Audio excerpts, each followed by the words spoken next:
Before we get into the pros and cons of kicking with your toes pointing down versus pointing up, I'm going to show you what the difference looks like. Low kicking with your toes pointing down looks like this. You're kicking with your lower shin / ankle / foot.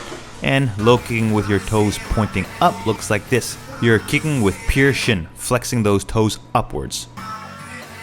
The first one here is not exactly a reason to kick pointing with your toes down, but reassures you that it is effective to do so. I can admit that kicking with your toes pointing upwards does cause more damage. Don't get me wrong, I also kick with my toes pointing upwards depending on the situation. For example, if I'm using a Dutch kickboxing style combination and I'm in close range and my opponent is just shelling up and not backing away, I will point my toes upwards with that low kick.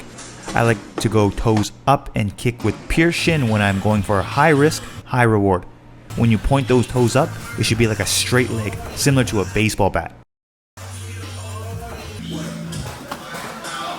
But don't be convinced just yet to only kick with toes pointing upwards. You can see that when I kick with toes pointing upwards, I need to be a little closer, and my opponents here are taking me with punches. But that is the Muay Thai style, maximum power and damage. However, I have evolved my style since transitioning into MMA and continued kicking Muay Thai style but with the long-range karate style weapons. In karate, you often kick with the foot. Kicking with your foot allows you to be further, which I'll go in more depth about it in reason 3. Although kicking with your toes pointing down and hitting with your lower shin, ankle, or foot causes less damage, it still does a lot of damage. It's just a different style of damage.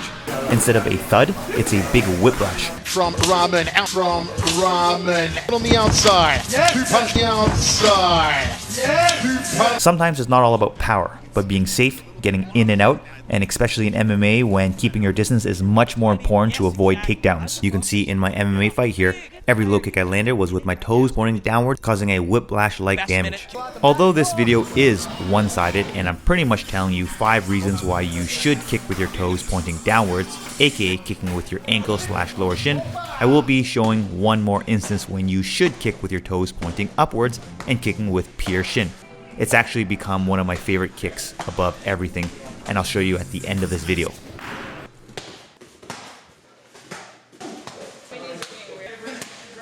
So the second benefit of low kicking with your toes pointing down is that it gives you a bigger recoil and bounce off after landing the kick, which often can lead to buckling your opponent's inside lead leg when you kick. You can see that there is a big bounce every time I land that inside low kick, and sometimes I even buckle my opponent's leg.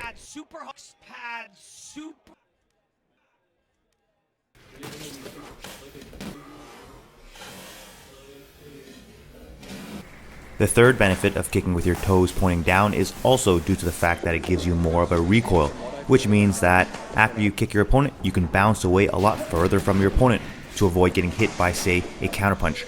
Watch how I literally float or bounce away after kicking. I start in front of my opponent and I end up way off to the side after kicking.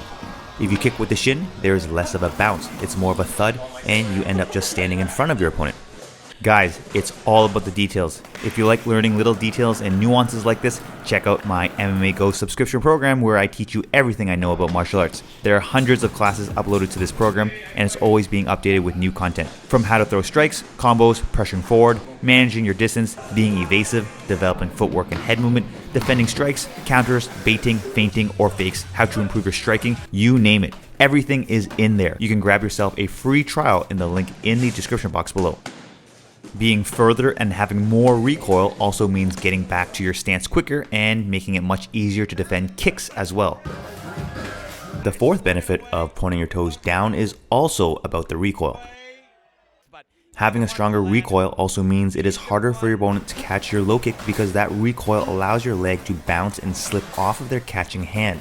Because you're kicking with your lower foot / ankle / lower shin, there's less part of your leg for your opponent to grab, making it harder for them to get a good hold of your leg. If you kick with your shin pointing upwards and kick with only the shin, there's more of a leg to grab onto when catching.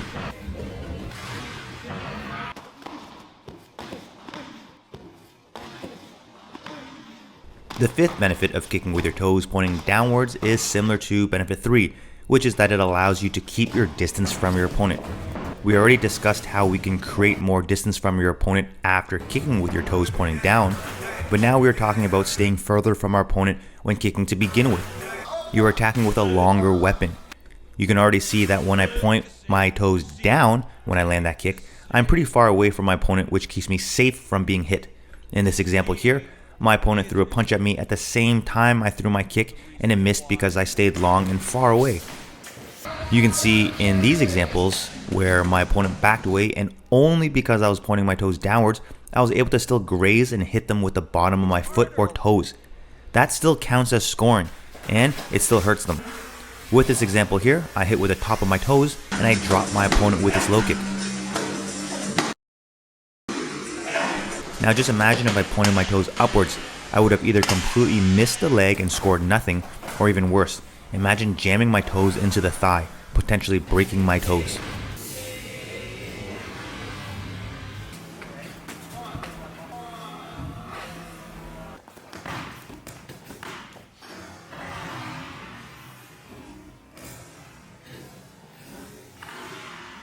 Now, although the focus of this video is on low kicks, the same applies for kicks to the body or head.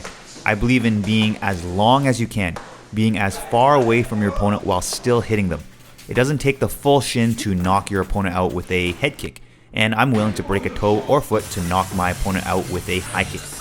Kicking with your toes flexed upwards and hitting with pure shin is how the old school guys used to kick. But if you watch the top strikers in the new generation of fighters, like Taiwan Chai, Super Bond, Israel Adesanya, the list goes on. Even Sanchai recently taught a tutorial on how to kick like this. Now back to low kicks. The only time I choose to kick with my toes flexing upwards and hitting with pure shin is when I aim to kick the calf and go for a foot sweep. Instead of whipping the calf and recoiling, I need to flex my toes up, flexing and hardening my shin, and creating a hook with my foot to wrap around the back of my opponent's calf, then pulling them towards me to get the sweep. Although it requires me to be closer to my opponent, kicking the calf will either sweep your opponent or at least off-balancing them, making it very difficult for your opponent to counterpunch. Unlike the thigh, where your opponent can condition it, then brace for the impact of the kick and counterpunch, you can't really condition the calf or brace for it. Once again guys, if you are interested in learning the little details in how to actually pull off the sweep, check out my MMA Go subscription program in the link in the description box below.